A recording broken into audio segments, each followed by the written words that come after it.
ايه لا هذا معنا نيجا في ناس أو سويرة ثاني معها راجل لسه فوق قرنا ثاني مع سويرة أصلا كده سقطان وغانيو waxaan ilaahay hubsi Jubaland haad waxay kula tahay caada ragna diglayaan barkaar ya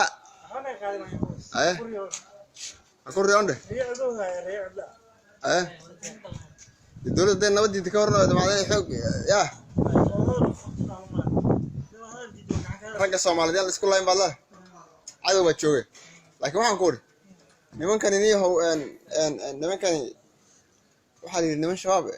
oo shunka marka shunka iyo waxay canshuuran baa leeyahay shunka dadku bisqin raga ku baxday $100 baa laga qaadaa li waa canshuura kowda ninku wiil u dhashay waxa laga qaadaa la yiri ninku wiil u dhashay waa $200 baa leeyahay arinta ka waran dowladda ka waran ragga Jubaland soo halgamay walaal hadaba أنا aad baan cambaarayna ma yidhi ragga ay joogan ragga dadka bisqintooda shunka ka qaadaya canshuurta ka qaadaya ayna joogan ragga la yiraahdo isheeg oo ragga dawlad garanaysa ragga ayaga asna ninku wiil u dhashay waxay ka qaadayaan $100 ka gabar dhashay $50 raggaas bisqinta ku baatana $100 waxay jecel $100 gabar gabdhaha ka eegta iyo nin ragga ka eega ya tanawdii nolol ragga cali ragga soo halgamay oo wadanka xoreeyay la dagaalamaysa raggaas ma joogan marka hore maarinka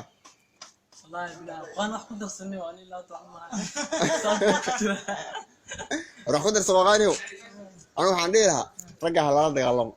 yana anaga la sukaan dhameynay iska Soomaaliyeed banaay waa halka waa furan yahay wanaag wax walba loo dhameyn dhilaa maxad dilay ya wanaag ma dhina insha Allah kamera al xisaan sama warkay sidoo kale dhilaa